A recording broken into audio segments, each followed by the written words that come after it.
আরও একবার স্বাগত জানাচ্ছি আমাদের এই যাত্রায়।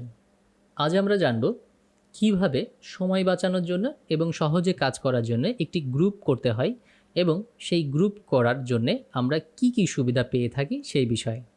তাহলে চলুন কথা না বাড়িয়ে শুরু করা যাক।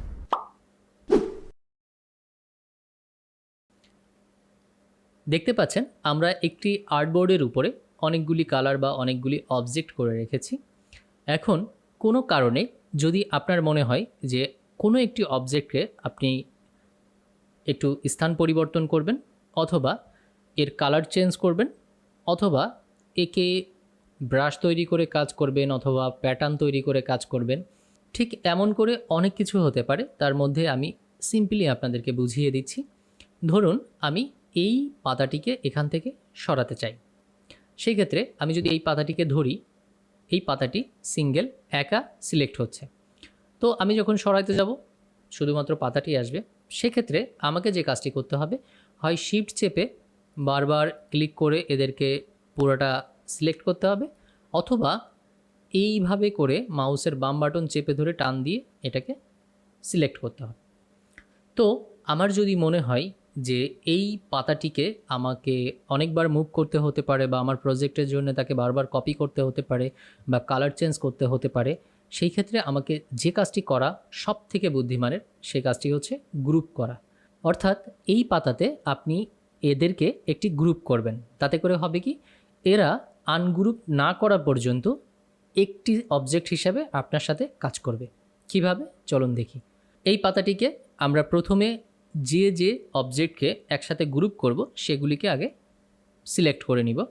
তারপর আমরা মাউসের ডান বাটন ক্লিক করব, এবং ডান বাটন ক্লিক করার পরে আমাদের যে অপশানগুলি আসবে তার থেকে একটু নিচে দেখেন গ্রুপ, আমি এটাকে গ্রুপ করলাম। তাহলে কি হবে, এবার এক ক্লিকে পুরোটাই সিলেক্ট হবে। এটি একটা সুবিধা। এখন আপনি যেখানে ইচ্ছা সেখানে নিয়ে যেতে পারেন, জাস্ট একটা ক্লিক। তাহলে কি হলো যে আমার এটা সরে যাওয়া বা একটা পাতা থেকে আরেকটা পাতার দূরত্ব বেড়ে যাওয়া বা এই ধরনের কোনো ধরনের প্রবলেম হলো না। এখন এটা যেহেতু গ্রুপ আছে, এটাকে ক্লিক করে আমি চাইলে এখান থেকে এর কালারটাও পরিবর্তন করতে পারবো জাস্ট এক ক্লিকে। এটা হলো গ্রুপ করার সব থেকে বড় সুবিধা।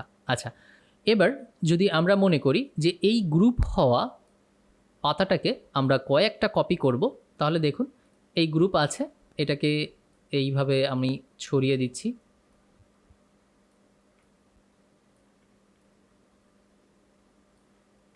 ওকে ওকে তো এই যে যে সেম কালারের যে গ্রুপটি হলো, এটিকে আমি যদি এখন গ্রুপ করতে চাই আবারও, অর্থাৎ গ্রুপের উপরে আবার গ্রুপ, তাহলে কি হবে, এটা আমি ধরলাম।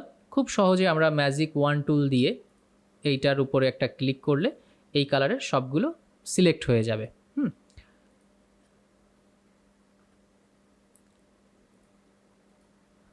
আমরা এই যে পাতাগুলি গ্রুপ হয়েছে এগুলোকে যদি আবার গ্রুপ করতে চাই অর্থাৎ বড় এরিয়াতে, তাহলে আমরা কি করব, এই সেম কালারের এগুলোকে আমি সিলেক্ট করলাম, অথবা সেম কালার বলে কিছু নেই, আপনার যেগুলো প্রয়োজন আপনি সেগুলোকে এখান থেকে সিলেক্ট করতে পারেন। সিলেক্ট করে আপনি কি করবেন, ডান বাটন ক্লিক গ্রুপ, অথবা অথবা আমরা যে কাজটা করব সেটা হলো কন্ট্রোল জি, কিবোর্ড থেকে কন্ট্রোল জি। তাহলে কি হবে, এই দেখেন এগুলি একটা গ্রুপ হয়ে যাবে। আমি ডিসিলেক্ট করলাম, এবার যে কোনো একটাতে ক্লিক দিলে যতগুলি নিয়ে আমি গ্রুপ করেছি সেগুলি আমার গ্রুপ হয়ে গেল। এবং মজার ব্যাপার, এই গ্রুপ হওয়া সবগুলিকেই আমি এইখান থেকে কালার পরিবর্তন করতে পারবো।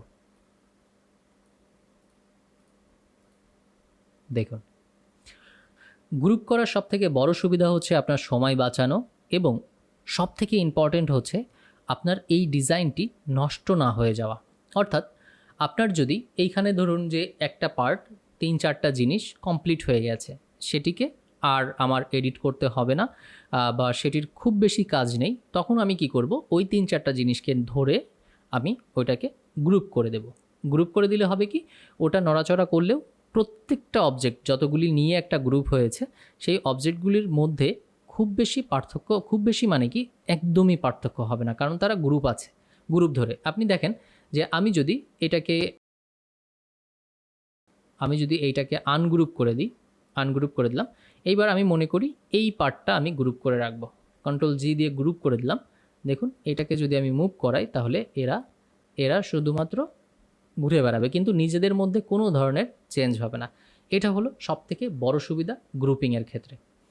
আশা করি বুঝতে পেরেছেন, এটা খুব ছোট একটি ব্যাপার, কিন্তু এটি যখন আপনি কাজ করবেন তখন এটা অনেক অনেক বেশি আপনাকে সাপোর্ট করবে। সুতরাং ডিজাইন তৈরি করুন এবং যতটুকু শেষ হয়েছে ততটুকুকে গ্রুপ করে লক করে রাখুন প্রয়োজনে, তারপরে নিশ্চিন্তে বাকি কাজগুলো করুন। দেখা হচ্ছে পরবর্তী ভিডিওতে, সঙ্গেই থাকুন।